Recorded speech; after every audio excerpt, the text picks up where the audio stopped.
Hi, I'm Tony Riddle, and this is the NatLifePod, a platform for conversation to help close the gap between wellness as an industry and wellness as a state of being.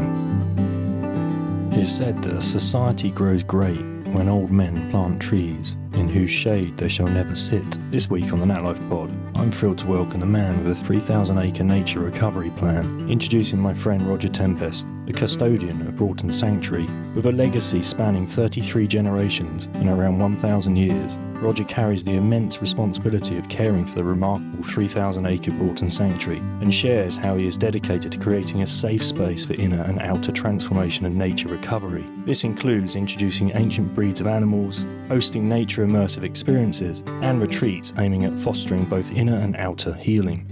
And planting just over 300,000 trees in whose shade he might never sit beneath. We also discuss Odyssey, a 30-kilometre nature recovery discovery trail for inner and outer wellbeing, a project that I am proud to say that I'm consulting on, and which has meant me and my family have had the privilege of staying here at Broughton for 2 months now. I really love what Roger and his partner Paris and the team are co-creating here at Broughton, so I thought this would make a great conversation, and I wasn't wrong. I hope you enjoy the chat as much as we did. Now, before you get this conversation in your ears, I'm going to introduce you to what feels to me a great partnership. Are you looking to take your strength conditioning to new heights? I'm often asked how I maintain my physique. Surely it can't just be from all those crawling patterns, Tony. Well, it's actually largely my own bodyweight practices, so yes, crawling is in there, but I'm a massive fan of bodyweight training, and my go-to for my upper body strength is the gymnastic rings, or more specifically the gymnastic ring muscle-up. When I first introduced gymnastic ring muscle-ups to my own movement practice some 16 years ago, my upper body was transformed into an undeniably different, far healthier natural shape, and I found myself in the possession of an entirely new type of humble strength. I now revisit the muscle-up 3 to 4 times per week as part of my maintenance movement program, and find that even into what is now the start of my 50th year on this planet, I'm still connected to that humble strength. So I decided to launch a simple no-nonsense gymnastic ring muscle-up tutorial, which you will find the details of in the show notes, and have partnered with Gravity Fitness, which are the ultimate destination for calisthenics kit for the gym, home and on the go, and are my recommended go-to for durable gymnastic rings. So if you're looking to gain a newfound strength, check out my muscle-up tutorial and use the Gravity Fitness discount code TheNaturalLifestylist for 10% off all Gravity Fitness kit. Get your rings set up and start your humbling strength journey. I'm actually going to read this before I introduce you, because this is such a great intro. I normally wouldn't have phones at the table, but we have them right now. Boundaries. A society grows great when old men plant trees in whose shade they shall never sit, which is a Greek proverb. There you go. We can get back to that. It's beautiful, that, right? Beautiful. Roger Tempest, welcome to the pod. I'm here. Yeah. Well, I'm all in. I'm here. Well, you are a man that's always all in. It's how many alls in. I know. How many all ins are there? I often stand back and think, wow, how even do you land all of that's going on? Brief intro, of course, we're here at Broughtton Sanctuary right now. Yeah. 3,000 acre estate, right? Yeah. And the scale of it is mind-boggling, really, as an operation here. And you're like properly on the ground. And it's something I always voice whenever I stay here, because I visit a lot of kind of rewilding and retreat spaces, but this is the space where we're here, and you're definitely there's a sense of you being here, which is quite remarkable, I'd say. So I just want to voice that. It's really inspiring that, to feel that. So I guess it's like, how did you get here, Roger? How did you land here with all that responsibility? How did that land? Well, there's two aspects. Quick intro to Roger. Yeah, there's two aspects to it, really. There's this very peculiar aspect where William the Conqueror was pulling his people together from Normandy in France, and Sir Roger Tempest popped on his boat, presumably, and was given lands to look after in the north of England, Yorkshire, near Skipton, beautiful bit of the Yorkshire Dales. And, we've been here ever since. I'm a 32nd generation here. Yeah. My daughter will be the 33rd. And so there's that peculiar side of it. Why that's important, I don't know, but there's some huge attachment to the land. I think it's really important just to kind of just to understand that. I mean, even to think back all that length of time, even is mind blowing. Well, we had 1066. We had our challenges. I mean, nearly 1,000 years, and we're a Catholic recusant family too. So we got hung, drawn, quartered. We weren't allowed to own a horse. We got fined all the time. We had to hide for quite long periods of time. Cromwell came to beat up this house here and killed my ancestor on the lawn. It was pretty tough too. And the 20th century, even up to recent times, has been pretty tough. First World War, my grandfather was in the Somme, like so many people, in war, and shrapnel and mustard gas. And my dad was 1944 shot in the head in Germany. And luckily survived that. He did survive that. He only died a few years ago. So, he was part of the British Army who... the concentration camps, the release of the concentration camps, and what he saw there. I'm just researching it at the moment. Quite incredible. The first 3 weeks they were there. This is a 19-year-old boy who'd been shot in the head already. And there were 25,000 people who died the first 3 weeks after they released the concentration camp, the particular one he was in. And he went on to Nuremberg trials. So one of his colleagues went blind from what he saw for 3 weeks. He lost his sight because he was so shocked. So all this history over the last 1,000 years has been a little bit intense at times. And then coming forward to the very new bit now is suddenly we're switching everything as an alchemy going on. And we're switching everything about this 3,000 acres of land and all the buildings. There's a couple hundred buildings. Yeah. And we're just dedicating this place. I mean, Andrew Harvey came here.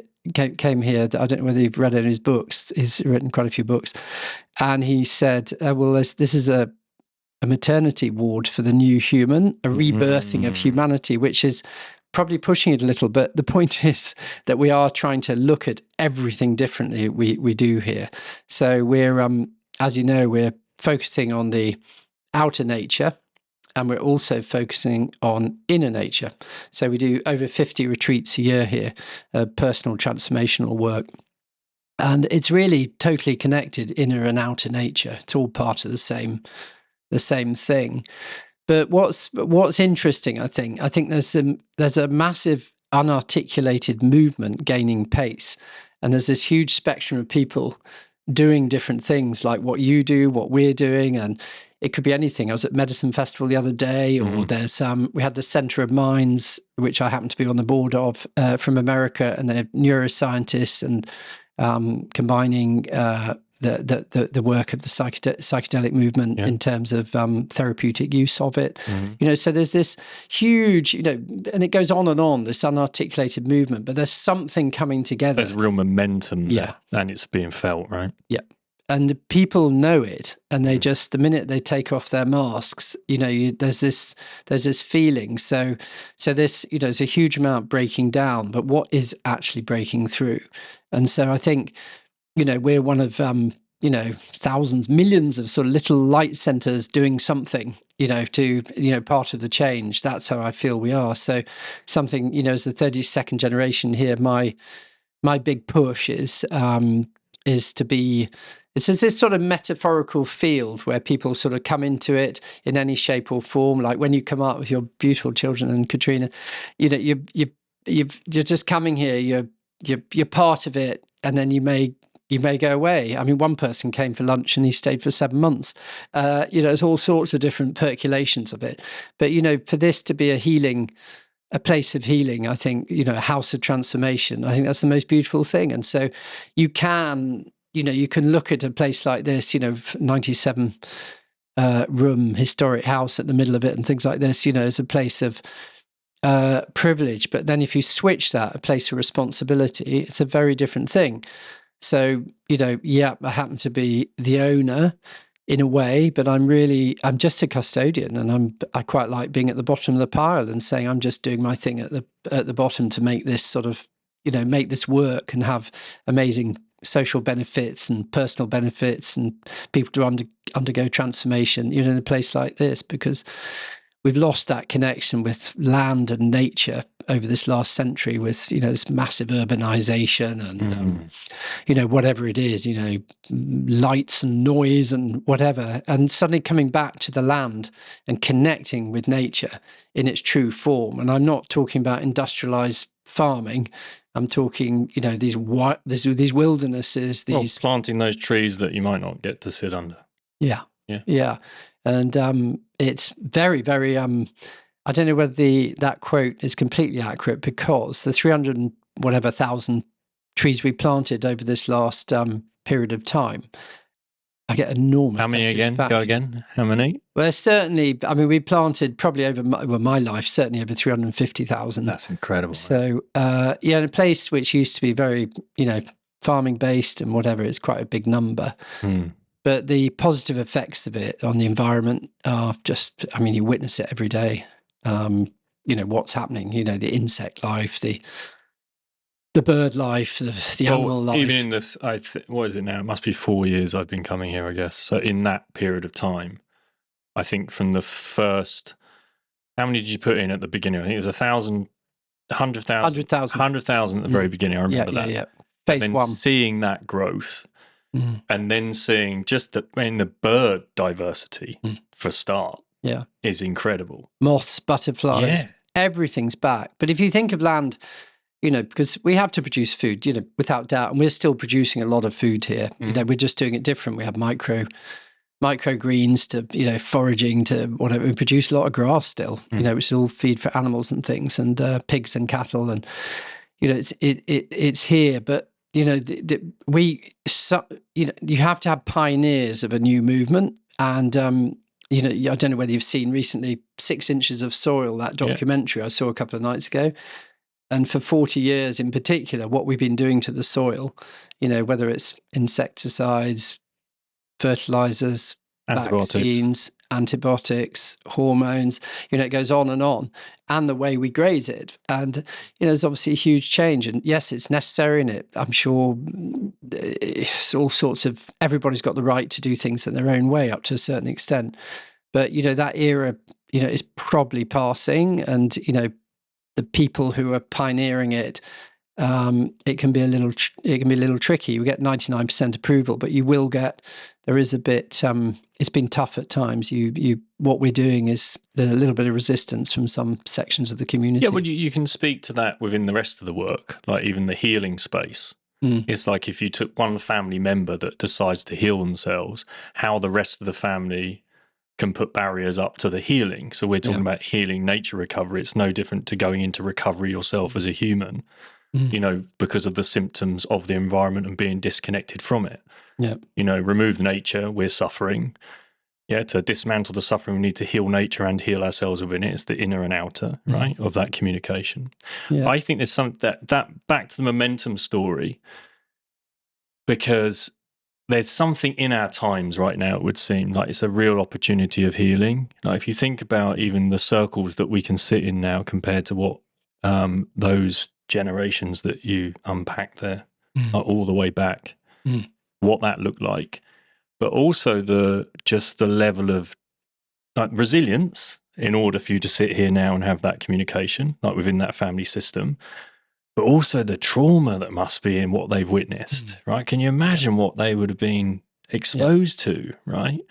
So it feels like that whole recovery piece, that momentum that we're talking to, and perhaps the reality bubble that some of us exist in, it does feel like we're all taking a breath, like a moment. And within that moment that we have right now is the most healing that we can possibly be plugged into. And I think it's an amazing space and opportunity for that you're creating here. Yeah. And some of it might be within the farming or whatever it is. You're right. There has to be pioneers at the beginning. Perhaps they do get shot in the door, going in the door first, Yeah.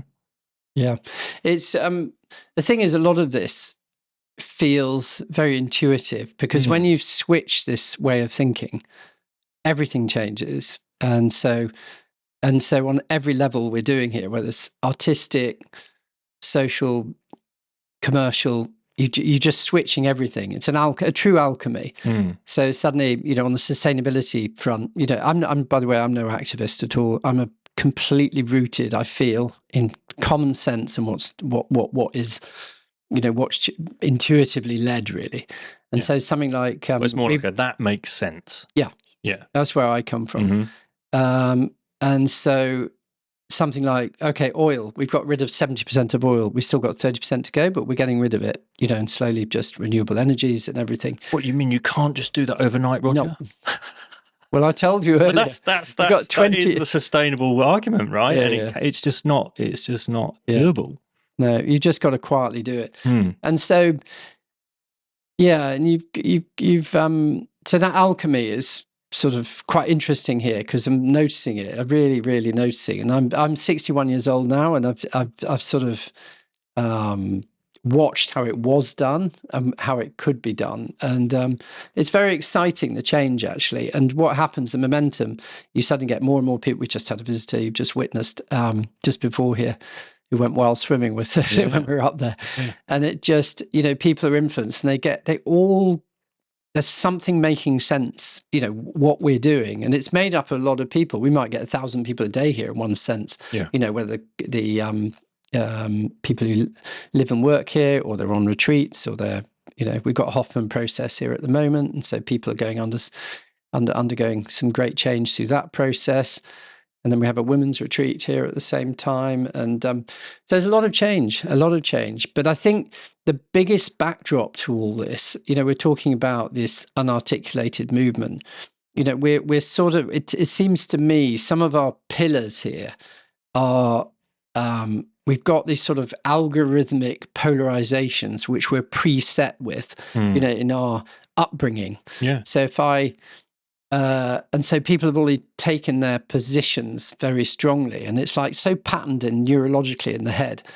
And what we're trying to look here for is to rise above the polarizations, to find this sort of place of unity and empathy. And people probably laugh at, another hippie trying to say something. But I think it's entirely possible. Within family life, there has to be some sort of union and agreement and empathy and understanding, and even boundaries. Yeah, boundaries. Yeah. And so you've got this, I get the feeling, we've sort of had this massive decline as a civilization. And at the same time as the decline, there's something erupting, maybe this joy and hope, and some other sort of entity is coming forward, I feel, and can feel it. And it's sort of pretty overdue, because some of the old paradigms, they're completely useless and redundant, and very one-dimensional. And I think the whole way of society trying to get out of this position they're in, the sort of the engine houses of hate, I call them, have certain sort of groups of people who are trying to do something about it. But unfortunately, I think it creates more damage than they. But that's only there is something.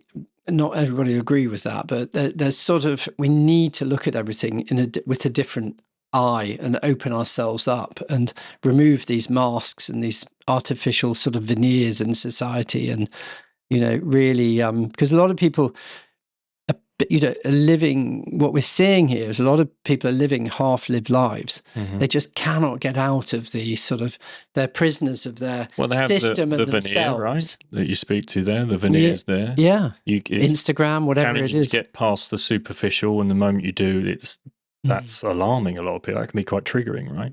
Very much. And so it's going right inside the sort of heart and soul of how you really feel on a day-to-day basis. And it's a battle for us all, it's just the way it is. But I think the sort of outer state appears to have won. But, we've forgotten about the inner state, how we are. And there's this, quite a big movement, has been sort of prevalent of the fact the individual isn't allowed to say anything, in a way. You've got to sacrifice your individuality for the common good of others. But I think that's a very artificial notion on one level. Well, it's a suppression. It's a suppression. Yeah. A true suppression. Which will then lead to blocked throat chakras of the future.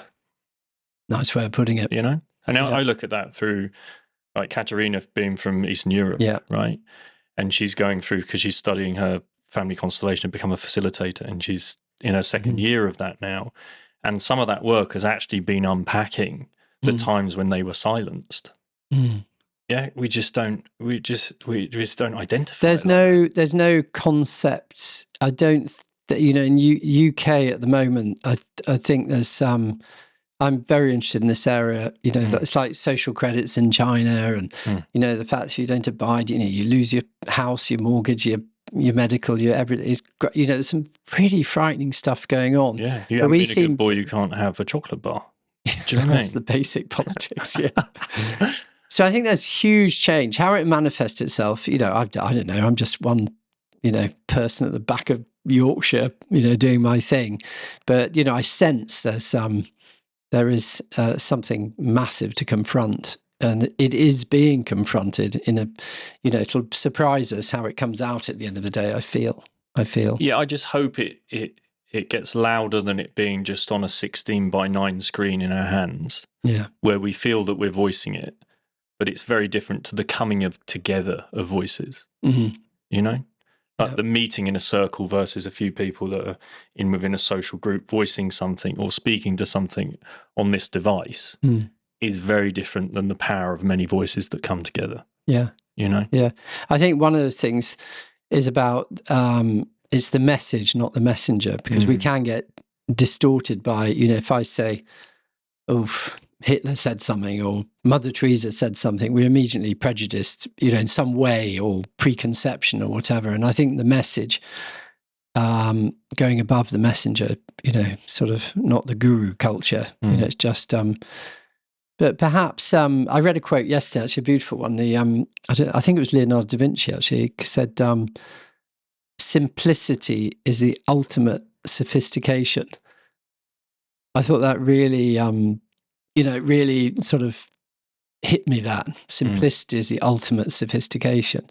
And I was sort of looking back to St. Francis, which some of his writings, where a lot of the old writers, spiritual or theological or philosophical, have sort of been slightly lost these last 20, 30 years. I don't know if it's the woke movement or what, but something like St. Francis, some very simple things he said, you give more than you take, and, all these things that it doesn't have to belong to St. Francis, but, in our hearts and being a human being, surely we can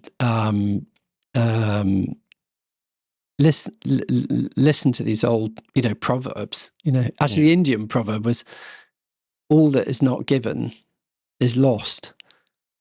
So it's all connected, really. And I think, have we lost all these values? Have we, do they, or maybe they have to prove themselves? I think there's a remembering. There's a remembrance, like with all the work that we're talking about, the inner, the outer. I like to think of it as like the harmonizing of physical, social, and spiritual needs, just having that met. Yeah, and nice. But that's in its simplest form, is just to get your most basic needs met. But then the complexities of that in the modern world. So it's like, what does food look like in the modern world? As in, I get my basic food need met by going into a artificial environment with artificial food groups, versus we go for a walk on the land now, we forage something. Who gets their food need met? It could be movement.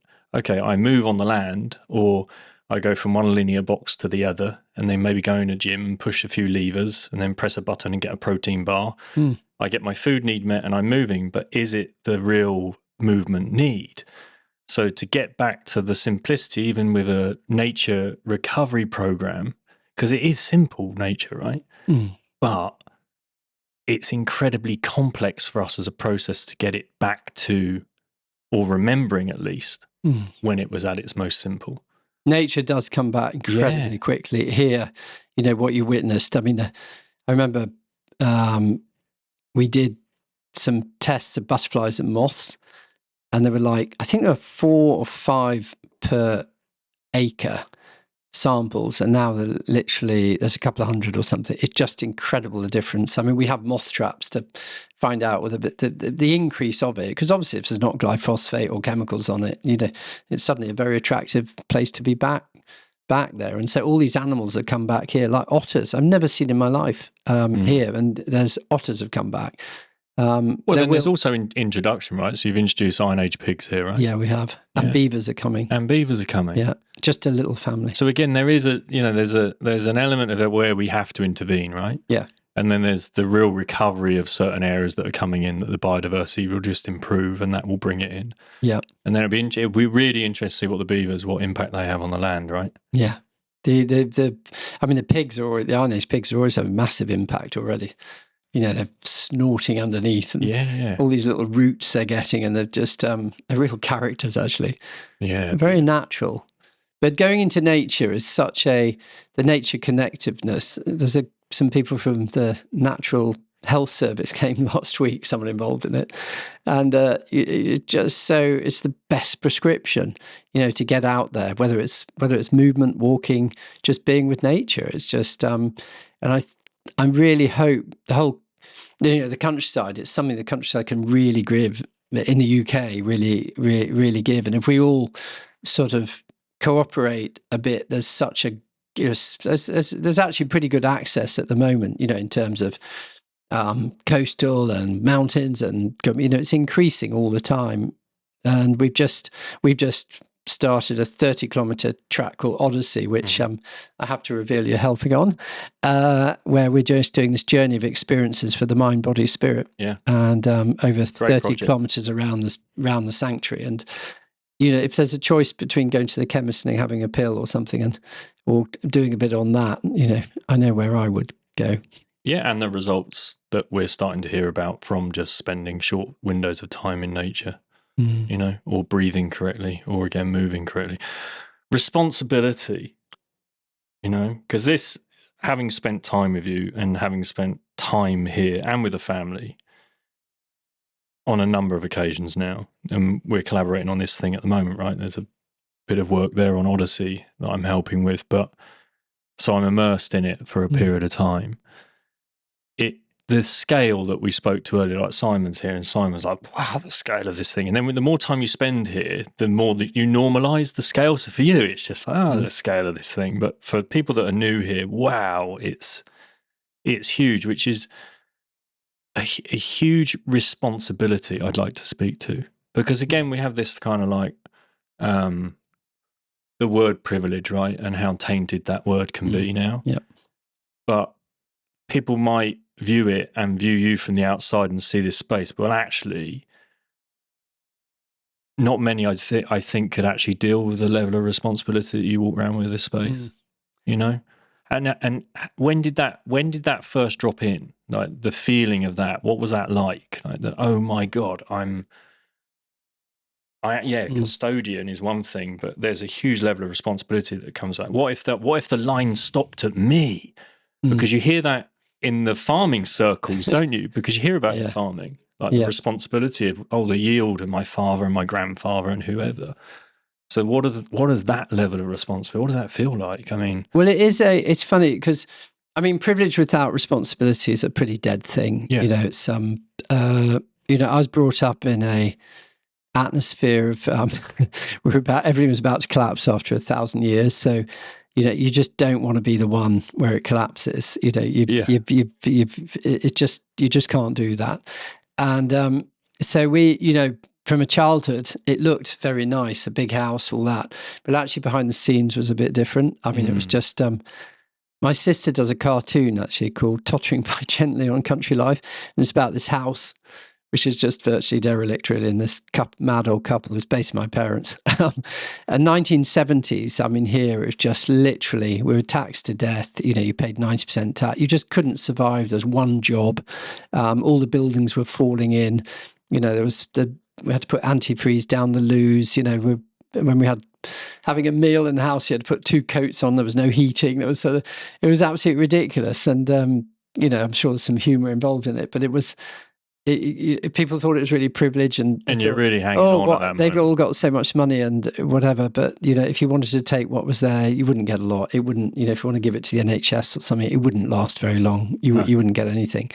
So really, in the 70s, there was this sort of complete rethinking. What role do we have? And so what you become in a place like this is you're a jack of all trades. So I'm a builder, I'm a lawyer, I'm an accountant, I'm a food and beverage, hospitality. It's just relentless, the amount of people. So we probably have there's 700 people who work within 52 companies on the business part, and we do, some of them have been ones I'm involved in or whatever, but the majority are outside companies. So they occupy a lot of the buildings, and that process of redundant buildings and farms like piggeries and stables and things like that to make them into employment generating places was a really important thing, because that brought life, that brought social interaction, economic, people can afford shelter, food, everything. Growth for the area. Growth, yeah. It was like a spiral upwards. And so that idea of having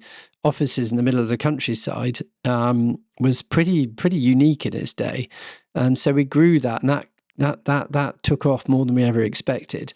But then there's lots of other layers here, like the retreat business, there's 50 retreats a year. So, it takes a lot of servicing. So, our core staff is 55 people. And so in terms of responsibility and everything, it's how you look at that, because it does take a lot of energy day and night. It does. But the question of privilege, because we were given land by William the Conqueror to look after, and should we have had it and all that sort of thing, I can't really answer all that. But what I will do here is make sure that we're a force for good. And that's what drives me. So really, I'd like to think I'm a man of service. That's all that's what turns me on. That's what I'm really interested in. If someone says, I get kids sometimes. A kid told me the other day, he was about an 8-year-old, and he said, I hear you're a millionaire. I don't know whether I'm a millionaire, but the place is obviously worth quite a bit. But it's of no consequence. It doesn't come up. What we're doing here has nothing to do with that. If it has value on a stock market, oh, how interesting, but it's not relevant. What we're trying to do. When people come here, and we've had people come here and just break down in tears because they found something really special. We had that a couple of weeks ago again. And it's just, so I'm not saying we're a spiritual Centre Parks or some form of the NHS, but we are, we've got a new purpose, and I'm really proud of that. And so where does privilege come into it? I was involved in the class system. I went to public school, my family we were all titled, but because of being Catholic, they all got taken away from us. So it was fine, great. Does all that matter? I'm just part of a different movement now. It's not really the people who judge us by wealth or so-called privilege or something like that. I don't actually have a lot of interest in that anymore. It doesn't really mean anything to me. It's our history, and I'm not going to disband it. It was there. I don't think I had any evil ancestors. I don't know any of slavers or whatever, or colonialists or whatever. We're just getting on with our thing. So how do you confront privilege? How do you just be a force for good? And we were talking about Mother Teresa just for a little bit. Yeah. And she had this, and I'm going against my normal thing where I say it's the message, not the messenger. But she said a beautiful line is, God gave us the gift of life, and what we become is our gift to God. And whatever religion you are, I think there's something perhaps we've been missing the last 100 odd years of in sections of society or political thought or whatever, is that if we all give more than we take, we all sort of try to be a force for good, and have a positive contribution, surely the world would be a better place. So that's where I come from, and I sit on this. That's where that's so. I did actually do one thing which from Broughton Hall Estate, which it used to be called, I made it into Broughton Sanctuary. Yeah. Because I think that reflects exactly where we are. And Broughton Hall Estate had its day and is still relevant on one level, but we've really become something else. So we've reformed and redefined how we are and what we are.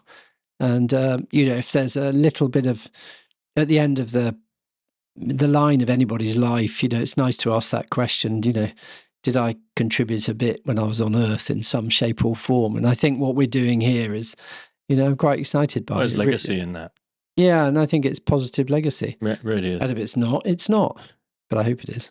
Well, then it's the handover of the baton to the next generations of what that might look like. Yeah. And they might be like, oh, what the fuck was he talking about? Yeah. Let's tear all the trees up. Yeah. And tarmac Who put it. those trees everywhere? Yeah. Yeah. But yeah. It's an absolute joy being here. I love it here. There's also the relationships, I guess, of people that do come here. Like we've revisited, so every time we come, there's something you can say, okay, look at that's how that's grown back now. There's the trees that are reforested over there. And we did a good trip around Roger's safari the other day. Got a blowout on the way. Yeah. But coming back here, we saw a couple. And you said, they've been coming here, I think it was like 10 years, was it 10 years? You said, they've been coming here for 10 years. Yeah.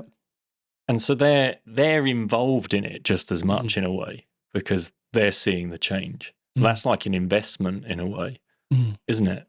To keep and they coming inspire back. us too. Yeah, exactly. Because you what drives you in a place like this, I can't absolutely say, but it's just an intuitive drive, which just, you do something, you got to do more, you got to do, it's sort of it's inevitable in a way what it will become. And I'd love to do it all at once, but you just can't. Well, it's bringing some great minds here as well, right?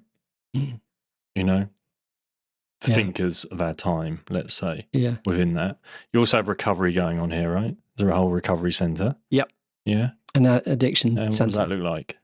The addiction centre was my sister lost her son some years ago at the age of 18, and I wondered, what we could, do to help in that situation in a bit, indirectly,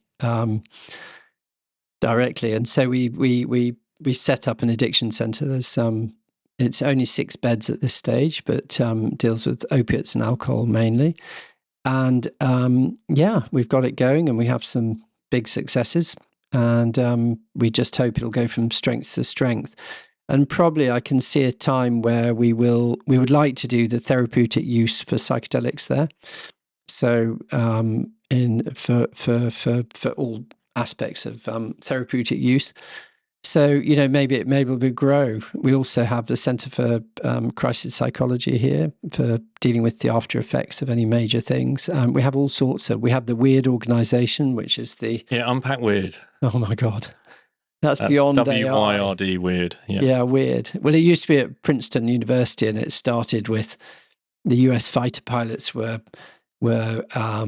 affecting their instrumentation just through the power of their thought, and it was unexplained how it happened. So a whole unit was born out of that, and then it moved here about 2 years ago. Peter Merry was the main instigator behind that, and we're working on basically where consciousness meets the material world. So it's pretty out there, but really fascinating. And I think we all know, how there's probably another frequency working in this world in one shape or form, serendipity, ESP, whatever it is.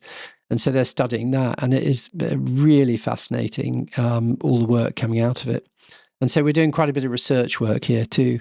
We've got the flotation tank. We've got some research going on through the benefits of flotation tank in terms of PTSD and things like that. So we're just, this is this just sort of unraveling. They're just project. Yeah, there's so much there. Walk and talks, people. This is why this is great as a conversation, because if you went into Skipton right now, who would be aware of how much work of that work is happening here? Not many. Not many, No. you see? And I think part of that healing process, we talk about the healing of the generations back there. Yeah.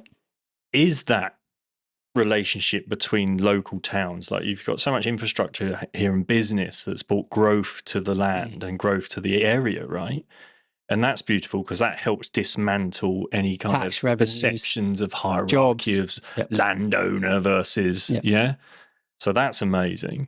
But it's how many people actually know the depth of recovery work that's actually happening here. Yeah, we're getting It's known. so powerful, Roger. We're getting known. You know? But it is a bit, I don't know how much you shout about it or don't. I mean, some of it hopefully will just come to the surface. And we did get a bit of accolade the other day, which I'm very proud of. National Geographic Traveller gave us the award of 30th coolest place in the world. But I don't know how that all happened, but we did get it. And so, there's a bit of publicity. We are getting a bit known around the place. And I'd love everybody to, this is like, in one way, this belongs to everybody. We're looking after the land. I'm just the custodian of the land, trying to do everything which I feel will be good for everybody, so to speak.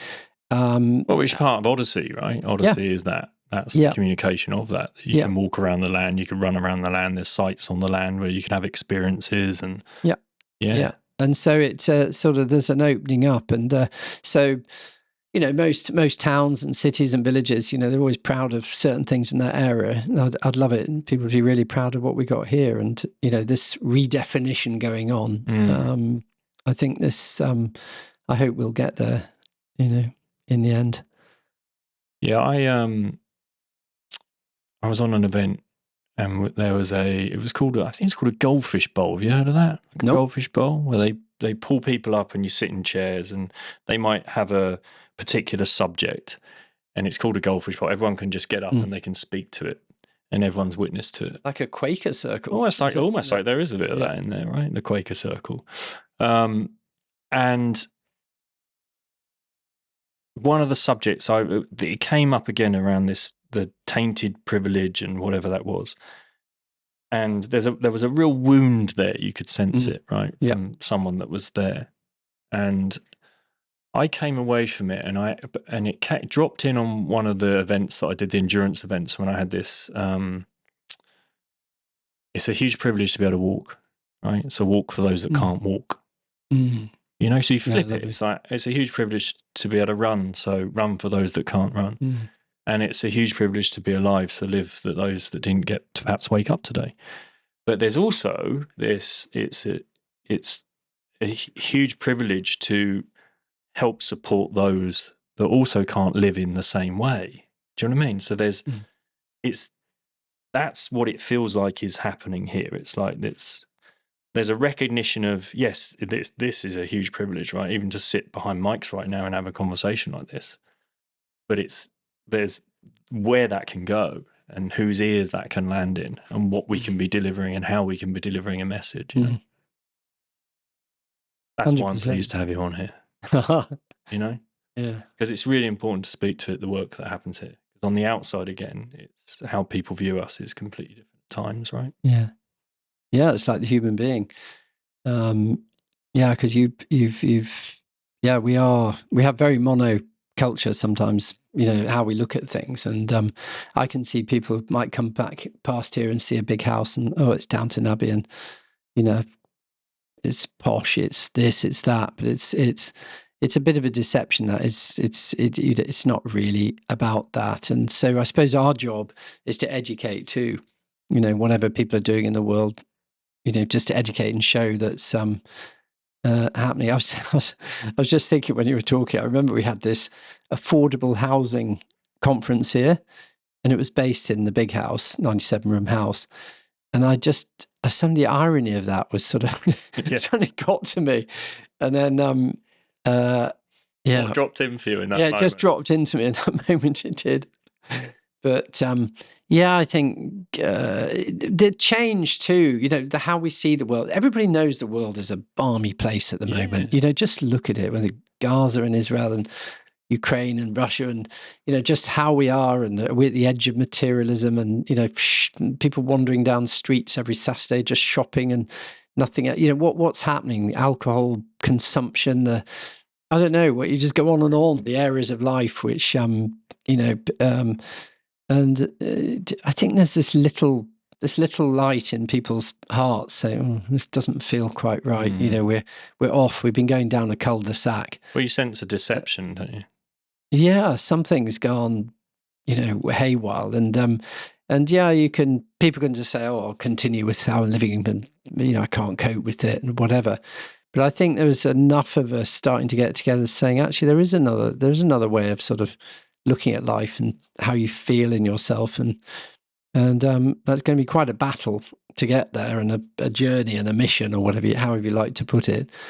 But I mean, your work, what you're doing, changing the body and your mind through changing your body and whatever, it's that's beautiful work. And if everybody, and these jewels all around the place, if they all start adding up, you suddenly get a momentum in quite a good direction, I think. And there was this book, I was on a retreat some years ago, and I was reading this book, and this paragraph in it was about how did someone feel in the 18th century in the back of Norway, sitting in a field just in the summer or something, and how did that person actually feel? Television wasn't invented, world events weren't really transcended, distraction. How did they actually feel? And my sense of it when I read it was like they probably had this real inner calm, the clarity and clarity, and maybe a happiness, maybe a contentment. I realised life could be tough too, wherever they are. There could be all sorts of other things going on. But there was just that sense of returning to source. And I feel in life that there is this urge to return to some sort of source which gives us this contentment and peace, even though we need to be practical in life and get on. We need shelter, we need food, we need all this. But there's quite a pretty big calling there, I would say. Well, I think it's noticeable. Like, we put the breathing app on the table, and we did a 4/6 tempo breath for 3 minutes, and immediately you go, oh, yeah. So that's akin with what the sitting in the field would have been like, that moment of, I felt very different after you did that. Yeah, I felt different because I have to admit, a bit dizzy today. Yeah, with activity. Well, you have so much going on. There is that fine line between the overwhelm and the privilege there, Roger, and I get it, and I'm often in it too. And what helps me again is bringing it to the simple practices of breath. Yeah, because I think if we can really operate at that level, and this is, I think, we could discuss that sitting around the table, the corporate table even, because what we've been exposed to in our earliest years are also the tapes that we play out in our later years, right? So there is this, and I'm involved with a lot of brands, and yet there still is an old paradigm of business that operates, even though we're moving into the realms of us being nature and understanding it, but there's still an old template there that plays out.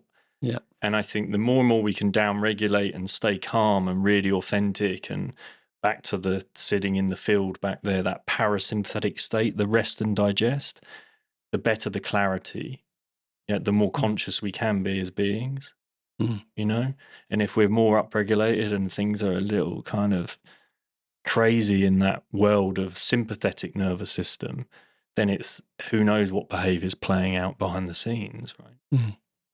100%. Yeah. No, I do. I've been thinking about urbanization recently quite a bit, of what suddenly, we have this 9 billion people in the world, or have many, 8 point whatever. And just this, only in this short period of time have we really gone into towns and cities, tarmac, noise and shopping and everything. It's quite a shock to the system, I would say, because we still have that primal force in us, and it's just it's in a very short window of time. It's a mere baby on the timeline, right? True. that all that's happened. We drive when we lived in Somerset, and we drive through Somerset, and you'd see where now the farmed fields are being turned over to development, and you can see it and it's quite jarring in a way. But can you imagine what it must have been like to see the forests, like the opposite? The forests get turned into farmland. Like what that must have been like in that time. And now going, well, here's the farmland, here's the reforestry. The NatLifePod is a platform for conversation to help close the gap between wellness as an industry and wellness as a state of being. This is also what underpins our online community, the NatLife Tribe. The NatLife Tribe is a growing health and natural lifestyle community where we offer weekly natural movement sessions, breathwork sessions, and hold a check-in safe space for the community to share, connect, and raise a hand if help is needed. This is a great space to embody the practices that we often speak to on the NatLifePod. Full details on how to join the NatLife Tribe are in the show notes. I hope to see you moving, breathing, and sharing in there real soon. Such a change. Yeah. I did I work in the Middle East a bit, have done, and I went in a helicopter with some clients from the Middle East who... and I went from Yorkshire to London. I was only a few years ago. I was shocked at what I saw underneath, because it was just like solar farm, wind farms, just the industrial estates. The wilderness is quite, it's getting rarer. Wilderless. Getting rare, yeah. Yes. And so we must preserve some of that. We've got to. And that's what we're doing here, really. We'll be a little biodiversity nature bank, which, and just to feel that how it was in a way. Nature has a home. That's what we're really about. And in amongst that, there's the inner nature, which goes with the outer nature. Yeah. What about your inner work, Roger? Me? Let's speak about your inner work. Because again, how old are you now? Right. Okay. How old are you now? 61. 61. Yeah. Amazing. 61. And my inner work, I'm happy to talk about it. One of the bits I'm really privileged here in particular, because we have 50 retreats here, I'm witnessing people change. And at the end of a retreat, I sometimes give a talk at the beginning of retreats just to, because I've done Path of Love and Hoffman Process and one or two, just... There's been a fair amount of dismantling with those. Yeah. And you're sort of, you've just, at the beginning, I always say, just surrender, make the most of it. This is a real self-care opportunity. Just, and at the end of the retreat, people come up and give me a hug and say, oh my God, it's transformed my life. And it's so rewarding when that happens. There's people, living half-lived lives who are really struggling to get on board fully with a life, and to see that change in people is a huge privilege. Yeah. That's probably the most rewarding thing here. And and so part of that, witnessing all this change, I do witness a lot of change in people and their when you've got an addiction clinic and when you've got all these very, very strong retreats, residential, for 7 days, and really digging deep. I personally learn a lot from it. I'm in a lot of sharing groups and men's circles and different things. So I am learning a lot. What it's doing to me, I don't 100% know, because I struggle with life as much as anybody else, the next person. But I think all these new, tools which are really erupting, whether it's, all forms of yoga and, all that you do and breath work, and, it's an amazing tools for us to have. I think the old-fashioned gym will seem quite primitive in the next few years. Yeah. I think there's going to be this eruption of all sorts of, the mind gym, the soul gym, I think there'll be a lot of change. But I do, inner work, to be honest. I do a bit of therapy work. Have a very good person who, exceptional, who helps. I'm not one of these weekly things. I just do it when I need it. Yeah. My partner, Paris, and my daughter are probably my best therapists. A 4.5-year-old kid can teach you a lot. Yeah, they hold the mirror up, right? Oh my God, she's taught me. She's taught me a lot in terms of, I don't know what it is. She's just unconditional love. Just that's probably number one. But yeah, there's a lot to do in life, and being permanently distracted is not a good thing. And I'm a little bit guilty of that. Start early in the morning and go a bit late at night at times, and that's not good, really. That's a work addiction, basically.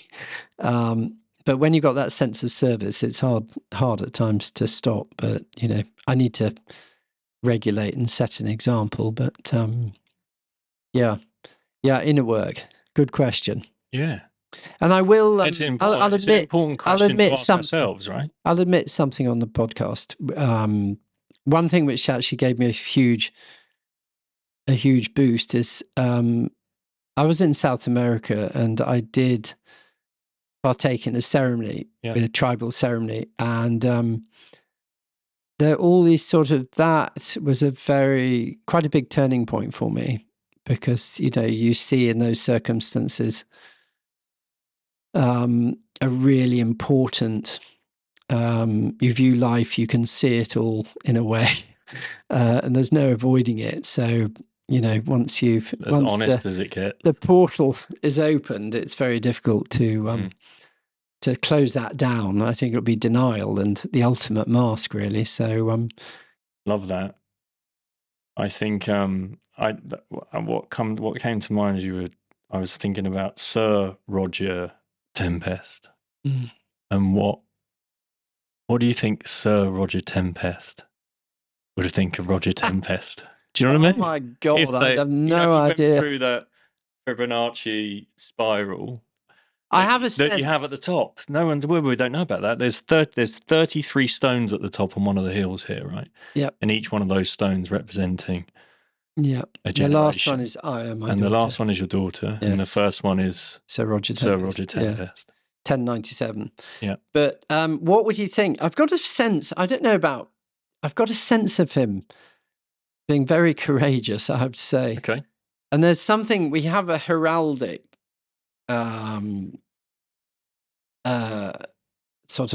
it's a language heraldry, and there's 6 martlets on our crest, and the martlets are birds, heraldic birds, which are in perpetual motion. They sleep on the wing.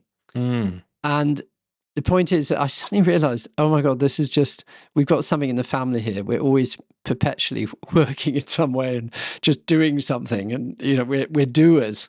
And I get the sense of him being a doer. And also we have a motto, which I don't know how many people nowadays know about heraldic work. It's probably of no interest to many people, but all knights had heraldry, and it's love as thou finds.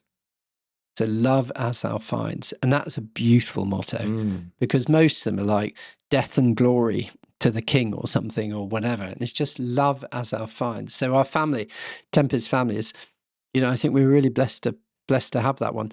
But I imagine they're pretty courageous. I think they're quite a hardy bunch, actually. Yeah, they're quite hardy. I feel that. It's really interesting, actually, because there's Bruce Damer. I don't know whether Dr. Bruce Damer, amazing guy in America. I would say one of the most intelligent people in this world. And he found the origins of life, and he's on NASA. And we met Bruce here, right? Yeah, you did. Yeah. Big long beard. And, He did a men's circle. Yeah. That was a circle, wasn't it? Yeah. That was pretty cool. But they had he's Bruce Damer, and he's in California now and everything. But I like to think maybe he was on the boat with William the Conqueror for my family and him, because he was of the sea, de la mer, or whatever. And we get on really well, and I love him. And I just felt this sort of ancestral connection. Maybe Sir Roger Tempest and his ancestor were together, and going to this far off land of England and coming up to bloody Yorkshire, but which I love, incidentally. But in the middle of winter, it must have been a bit tough. When in those days, I don't think you could ring up ASOS and get some clothes, really, could you? Probably not. No. What about the? So is there like there's family logs here? Is there there's a family? Yeah, You there's get some an idea archive of each character. There's an archive room here. Yeah. So the archive room has amazing history. It's social history. It's just centuries of it, and it shows a lot of the paintings in the house. Some of my grandfather, great grandfather, great great grandfather. So you can see people what they look like, and all their letters, and we have amazing letters. And we even have a mortgage document from 1326, and we still have a mortgage. And as you know, mortgage means gripped. Yeah, death, gripped by death. Gripped by death. So the history of having that. Well, it literally means that. That's its. It does. It is, mort, with French for death, won't it? And So how does that work? You still have a mortgage after. I know. That? Well, it's just. I mean, the costs. I've always been quite active in business because we've had to earn it. It was just there's no option, or we wouldn't be here. So I used to work in the newspaper industry, and for a while in the 80s, and then we had a rural regeneration company, and we had developments in Libya and all sorts of. We've been very active to, in fact, just to put money into here. Really, that's what we do. To get it to where it is right now, and beyond, right? Yeah, hopefully have a power within that. But the histories are really.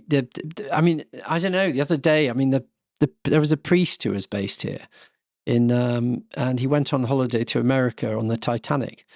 And he actually died on it. He gave last rites to everybody on the Titanic, and he was apparently quite a special guy. But we have just bits of history like that all over. Incredible. Can you remember there was someone hit a golf ball on the moon? Well, that golf ball, which they took to the moon, was given to a later priest who was here. He died about 30 years ago, and he had the golf ball. Just funny bits of history, and the rest is just, bits of history because part of the church and part of the military was quite common over the centuries. That's what happened. And so I had ancestors at Agincourt and Jacobite rebellions, and and we've got a lot of written history behind that, and so including death warrants and all sorts. So it's good to have it, and that's part of all our local history. It's for everybody, and we have universities come and share in it. Okay, so it's open to that. Yeah, that's great. Yeah, and it's very interesting. My grandfather, who was in the Somme, First World War, as I said, and he's got all his notebooks and pictures from that era we've got, and some secret operations, and really there's a lot of little history, little nitty gritty stuff. And the land has a lot of history. We have a Celtic bronze stone circle right on the top of the moor, and then we've just recently found a Druid burial ground. There's a Roman tumuli. So history, many layers. Many layers. The land's been pretty active. Yeah. And it continues to be. Hopefully. If people want to come and stay, because you can hire so many holiday cottages here, right? Holiday lets. Yep. Yeah, the way people come here. Because not just retreats, I think it's worth voicing that. Because it's not just a retreat space. I mean, we're staying in one of the holiday cottages now, which is great. And then you can be immersed in the land, right? Yeah. I mean, the one big thing we're trying to grow here at the moment, we've got the main formal retreats. So, if you want to join Bath of Love or Hoffman or any of them, Tommy Rosen's Recovery 2, whatever, Tantra, any type of retreat. But what's, I think, is really interesting is a self-guided retreat where people come and they just... they lead their own retreat, really, and they partake. We have a load of wellbeing activities which they can partake in, and just to get that.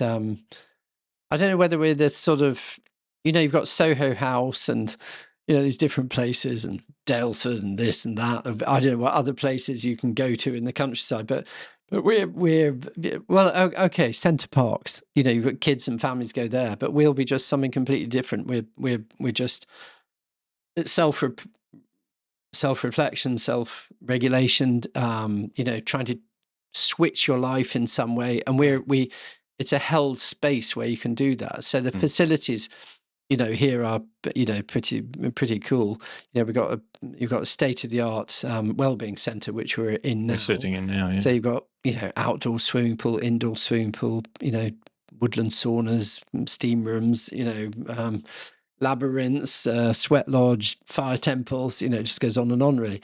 And so, people can just, and they can be on the land, just being on the land. And, we're not traditional anywhere. There's not a shoot or a hunt or stuff going on. You can actually enjoy it. You're free to roam. Yeah.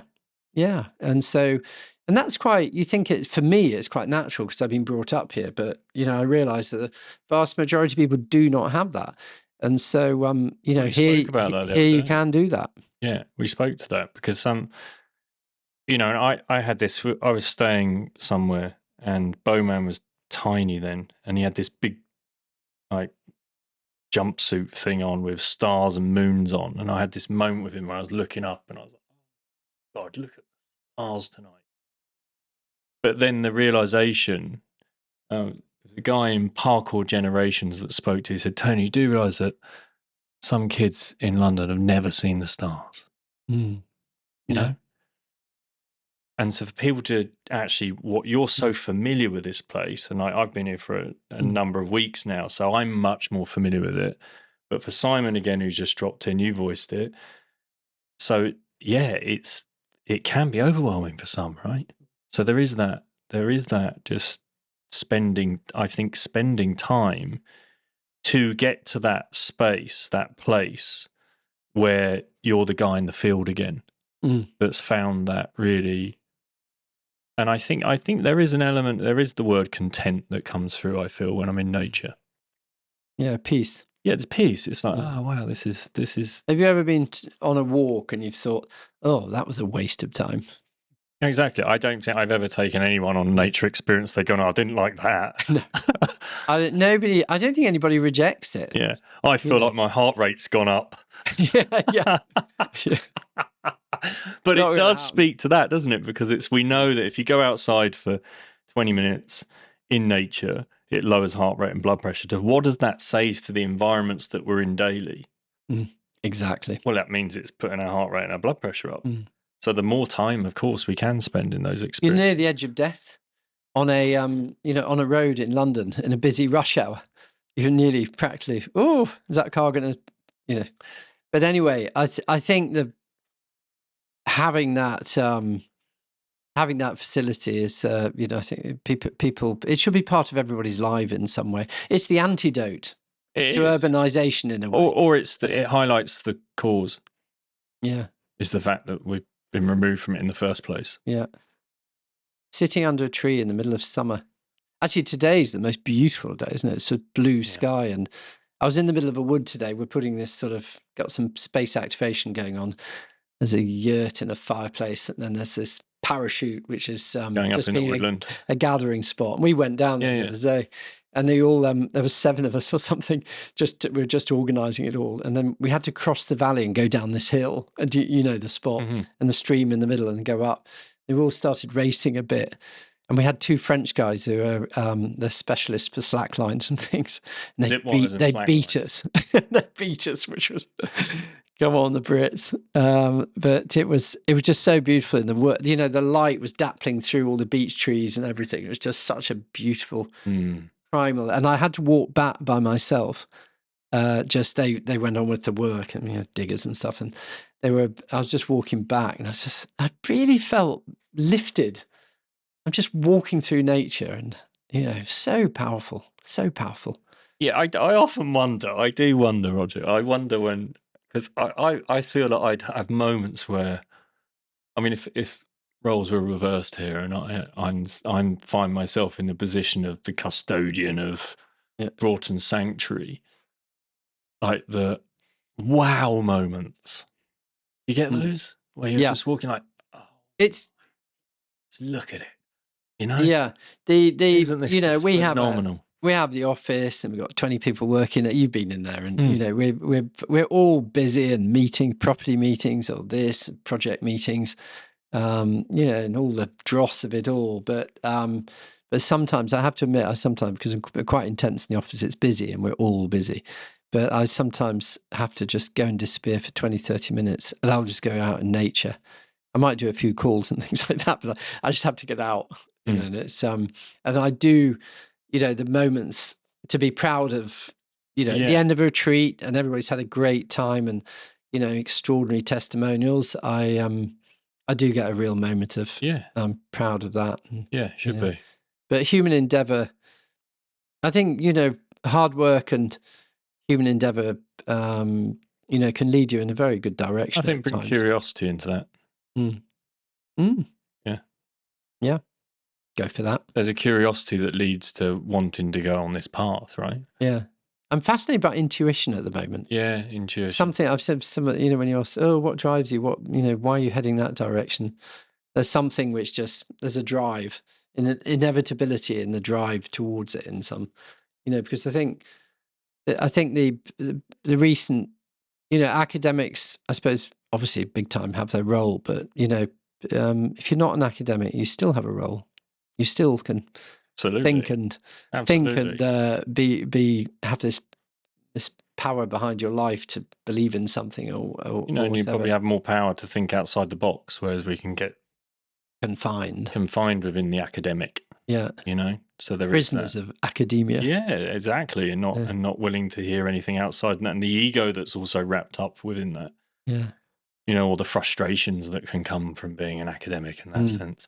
I think the ego is a big thing to speak to there because, it takes it takes a certain amount of dismantling as well to, have the real wow moments of, wow, look at this, rather than the, wow, look at all this I've done, I've created. Whereas you don't get a hint of that with you. No, it doesn't do a lot for me. No. Generally doesn't. And, I'm not doesn't, it's not a driver for me. I think when you really look back, when I look at my psychological formation, I'm just thinking, my parents were... formulate that one. Yeah, it's a hard one. But you're sort of, because, I don't know, my parents are a tough time, you're thinking, oh, well, I'm going to rescue them. And, you don't know, so that's why I'm doing it. So I don't want to lose this place. I want to, there's all sorts of different arguments on it. But I like to sort of cut through all that and just, fuck it. We're just doing what we can and with what we have. I don't know, yeah, exactly. And you just do it. And I'm very fortunate. End of story. I am lucky. We're all fortunate. Yeah, I saw your podcast a bit on that. No, your Instagram when you're waking up in the morning and the people who hadn't woken up in the morning. Yeah. That speaks. Yeah, that rung. I think if we all woke up in the morning and just went straight to the simple acts of let's get a head out the window, breathe for a bit, and just really, I get to do this is a great, rather than I've got to do this. Yeah. There's a I get to. Yeah. The language that we use. There is a choice always, in how we choose. That's back on personal responsibility too. Yeah. Whether abdication of all responsibility to another party or this outer state or however you like to put it. I think just to be responsible for our own future. I think that's, again, the story of times, because there was a period of time where people really did hand a lot of their responsibility over. Yeah. Whereas now there is the kind of what feels like I want that back, like purpose in a way, right? It's strange, those movements, they just erupt. Yeah. They're undeniable, aren't they? Yeah, it's like like nature recovery. Yeah. See how quickly it comes back. So I think when given the space, and where is that space? Maybe that's the quantum stuff that we're talking about, because we go into a certain mind field, and perhaps that gives a little bit of space for that growth to come. Suddenly there's the remembrance, because it is hardwired in there. It's so obvious sometimes. Yeah. You sort of, it's when you're in it and you see it. How did we not see it before? It's something peculiar to the human being. We just forget, and we do go off we do go off kilter as a human being at times, and it's quite interesting. The whole dynamics behind, say, something like vaccines. Forget about the actual vaccine, but what it did to us. And how we behaved, and just peculiar, just something where I think we need to put our hand up and say, "Oh, this is interesting." Yeah, but what the hell happened there? How easily manipulated we can be. Yeah, and how we set up these camps, and we build fences, and we go, nope, not prepared to do just that. Hypnotized to something. Yeah. I guess there's a survival mechanism in against that again. So the more calm, collected we are, the man in the field again, the less likely that is. But the more stressed out, wrung out, tired and wired we are, the more easily manipulated we are, because we're at a point where we need a pacifier. And from a survival perspective, there's a fear that if we don't conform, then we'll be ostracized. Yeah, or we get abandoned, and that's a really strong kind of survival instinct. We certainly witnessed it. Yeah, we did. Yeah. And again, people setting up camps, right? Yeah. On this camp or on that camp, and anything else in between. I'm not prepared to hear it. But we see it through food as well, don't we? Like food labels that's erupting. Creates food slinging matches across the table, right? Yeah. How did that happen? How did we allow that to happen? Yeah. Well, talking about the interesting people we have here, this morning we had Professor Werner Wheelock here, who's just written a book, updated his book on nutrition. He was fascinating what he was talking about, diabetes and the seed oils and there's some great thinkers out there who are saying things very sensibly. Yeah. And I suppose it has to come from somewhere, and it is out there if we want it. And the mass communication is just pushing it in all sorts of directions. But I suppose we've got this old issue of what's true and what isn't true, and that's a little bit tricky to navigate. Yeah, and there's the intuition, right? I'm all for intuition. If we did, again, I think the more layering, or not layering, more layers we break down, so the more deconstruction, the more intuitive our beings will be. But that's also within food, because food largely would be about what intuitively I know I should be eating, because I'd be getting signals. But like the communication around the table when we're younger, the language we might hear or becomes the templates, it's also the food groups that we were all given around those tables that were manipulated, changed our intuition around what we should and shouldn't be eating. So we have to work through that, the layers of that. So we do need, I need the scientists, or I need the next book, or I need this to help with some of that. There was one angle, actually, which I hadn't mentioned. We have this annual gathering called Visions for the Future, and we get sort of 60 thought leaders together, very wide variety of people. It's Rupert Sheldrake, or I don't know who's coming this year. On the nature front, we're doing quite a lot, as Ben Goldsmith and all sorts, Bruce Damer, Zach Bush, who you had on your show. And we bring everybody together for 4 days, and we have this sort of journey, and we structure it, this journey of inquiry of what's the state of humanity and where are we. And it's we're on our 5th one this year, and it's extraordinary to have everybody in a room. And it's very in unity in terms of it doesn't become a, Trump match, Kamala Harris debate or whatever. It's nothing at all. It's very unifying. We even have a Quaker circle within it, and we know who leads that. Galahad from Vivo Barefoot. It's that one. Quaker family, and just this, all these sort of. We come out at the end. It's extraordinary to all these 60 people coming together and agreeing that there's a lot breaking down and what is breaking through, and all these options of where we can go, can't go. And the most interesting thing for me from it, how I felt, others might not, but I definitely feel, is that it was each one of us, can personally be responsible to make change in our family, in our community, and the wider world. And I always think at the end of it, oh God, visions for the future. what is happening out there. I talk about geopolitics and all this sort of thing, but it actually comes to a very humble point of down to the individual. We go out there in this world and try to do our best and be the force for good. But it's a really wonderful thing, and we're opening up the visions for the future. We're doing these essays for the future, and we're starting off by doing 36 essays. By 36 thought leaders, really, but they're very varied. Actually, they don't have to be academics. They can be, from anybody. And then we'll put the names in the back, but we're not going to associate the 6 pages or whatever they write about the hopes and dreams of the future. We're not saying who it is, just so it's sort of anonymizes for it. And then we've been doing this documentary for 5 years. Just about what's been happening here and with world events and what's happening here, sort of linking them up, and then we'll sort of first visions for the future, sort of production, so to speak. And at the end, we're going to get people to do essays for the future and say 6 forms at schools and things like this, just to get this sort of navigating North Star moment of. To actually sort of stop and look at where are we? Where do you really want to go? Just to wake people up in one sense of where we are in the world, and so people can be conscious of it. Anyway, it's another little fruit from here. How does the communication from Visions 1 compare to where it's at, the last one?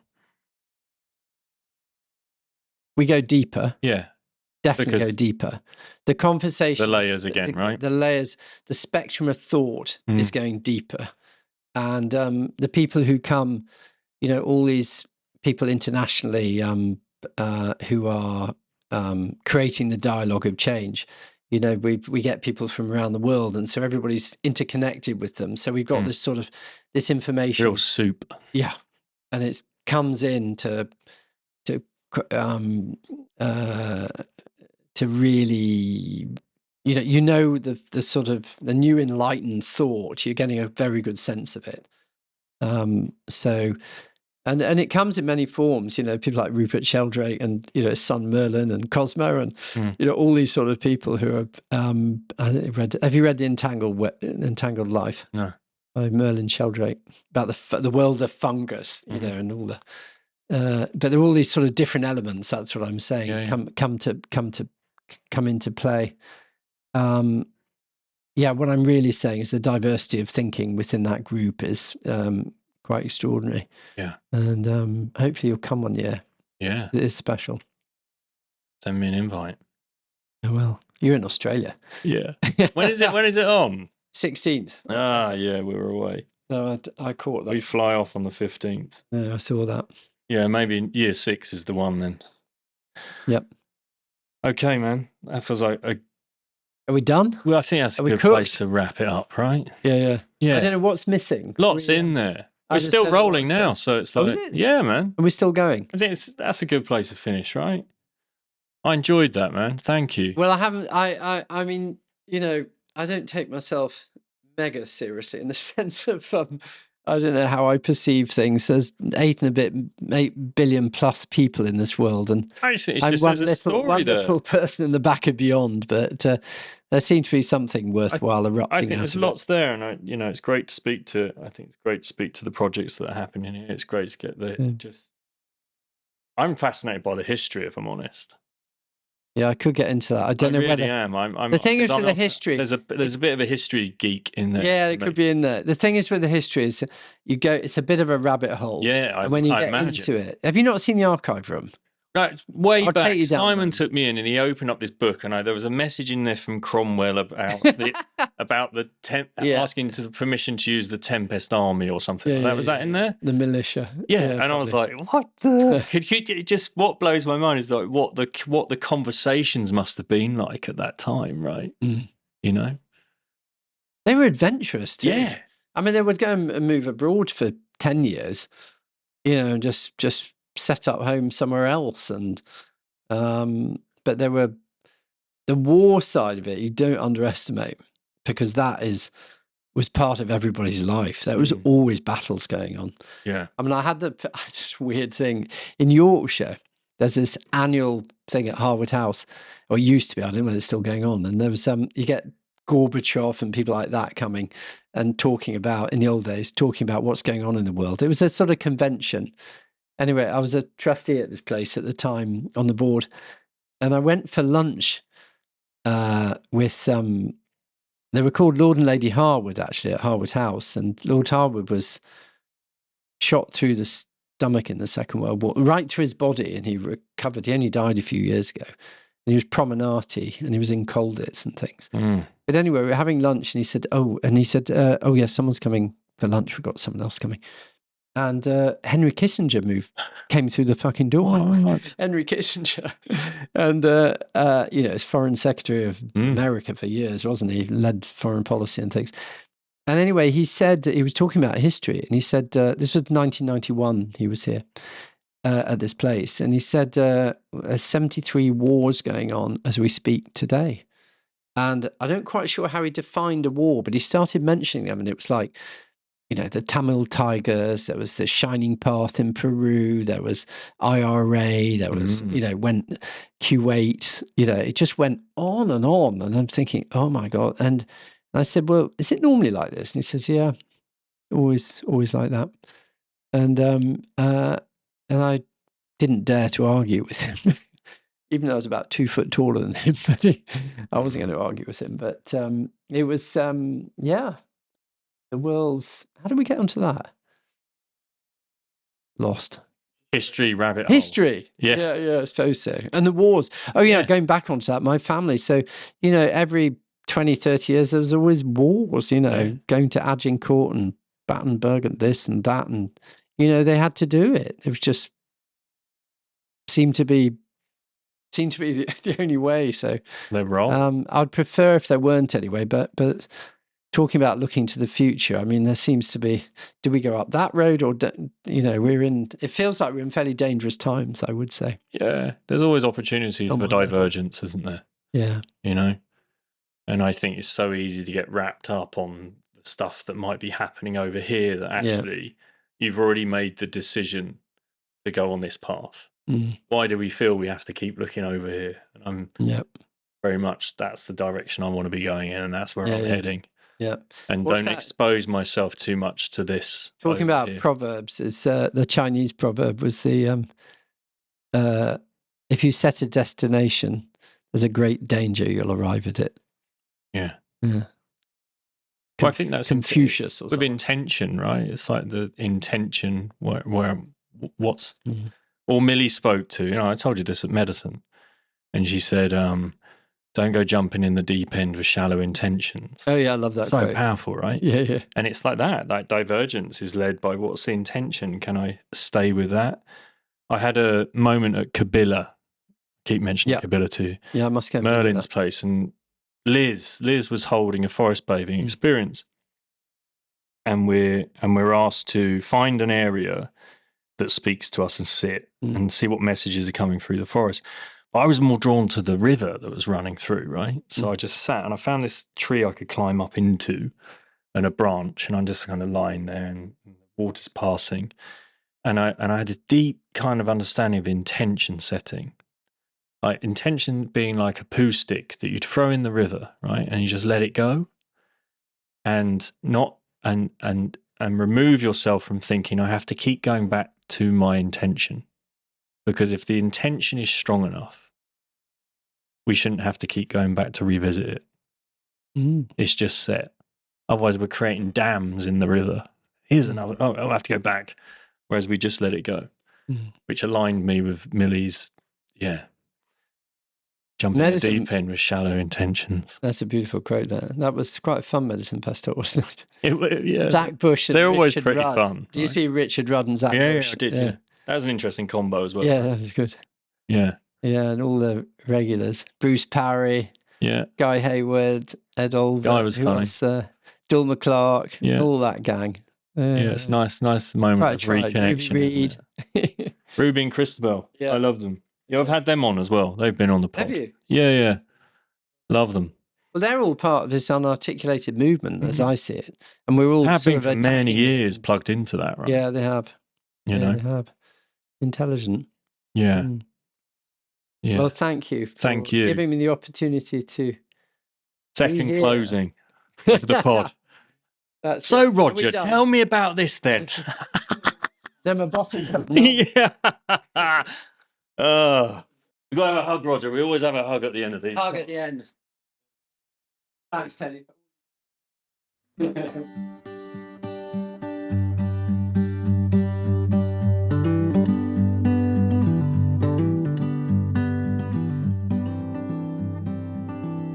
As always, I hope you enjoyed today's conversation. If you feel drawn to do so, then please subscribe to the show, leave a review, and don't forget to share. Sharing is caring. It really helps me to help others. If you're drawn to immersing yourself in any of the NatLife experiences, or see yourself as a NatLife coach, head to tonyriddle.com for details of how to immerse yourself in the community. You can follow my adventures on Instagram at The Natural Lifestylist. Big shout out to Simon from We Are the Clarks for producing, filming, editing. Much love.